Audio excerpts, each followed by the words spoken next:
மாணவிகளுக்கு மதுபானம் கலந்து கொடுத்து பாலியல் தொந்தரவு செய்த பள்ளி ஆசிரியரை கண்டித்து அறிக்கை.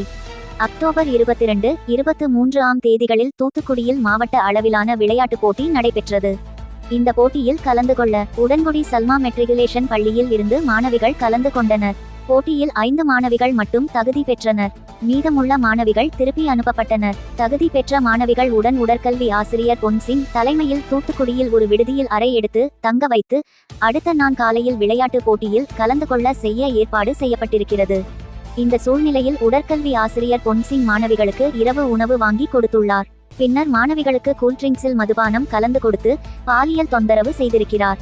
காலையில் எழுந்த மாணவிகள் தங்களது ஆடை களையப்பட்டு உள்ளதை பார்த்து அதிர்ச்சி அடைந்துள்ளனர். இருப்பினும் காலையில் விளையாட்டு போட்டியில் கலந்து கொண்டு பரிசுகளையும் பெற்று பள்ளிக்கு பெருமை சேர்த்துள்ளனர். பின்னர் இந்த விஷயம் பள்ளி நிர்வாகத்திற்கு தெரிய வந்ததும் மாணவிகளை அழைத்து இந்த சம்பவம் வெளியேயும் பெற்றோரிடமும் தெரியப்படுத்த வேண்டாம் என பள்ளியின் தாளாளர் அறிவுறுத்தியுள்ளார். பாதிக்கப்பட்ட 5 மாணவிகளும் பள்ளிக்கு போகாமல் காரணங்களை சொன்னதும் பெற்றோர்களுக்கு சந்தேகம் ஏற்பட்டது. மாணவிகளிடம் என்ன நடந்தது என பெற்றோர்கள் கண்டிப்புடன் கேட்டதின் பெயரில் மாணவிகள் தங்களுக்கு நடந்த அக்கிரமங்களை தெரியப்படுத்தினர். மாணவிகளையும் அழைத்து கொண்டு பெற்றோர்கள் பள்ளியை முற்றுகையிட்டனர். அதன் பிறகு பள்ளியில் அந்தாசிரியரை தற்காலிகமாக வேலை நிறுத்தம் செய்துள்ளோம் என அறிவித்திருக்கிறார்கள்.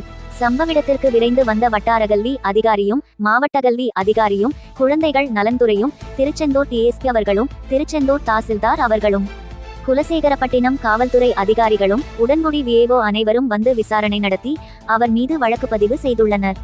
இதை வன்மையாக கண்டிப்பதுடன் இதுபோன்ற சம்பவங்களை உடனே அரசு கவனத்தில் கொண்டு இந்த செயலில் ஈடுபட்டவர்கள் மீதும் பள்ளியின் மீதும் தகுந்த நடவடிக்கை எடுக்க வேண்டும். வேலியை பயிரை மேய்ந்தது போல என்ற பழமொழிக்கேற்ப பாதுகாப்பு தர வேண்டிய ஆசிரியரே மாணவிகளிடம் தவறாக நடந்து கொண்டது கொடும் செயலாகும். தவறு செய்பவர்களுக்கு கடுமையான தண்டனையை வழங்கினால் தான் மேலும் இதுபோன்ற தவறுகள் செய்பவர்களுக்கு ஒரு பாடமாக அமையும் என தேசிய முற்போக்கு திராவிட கழகம் பொதுச் செயலாளர் திருமதி பிரேமலதா விஜயகாந்த் தெரிவித்தார்.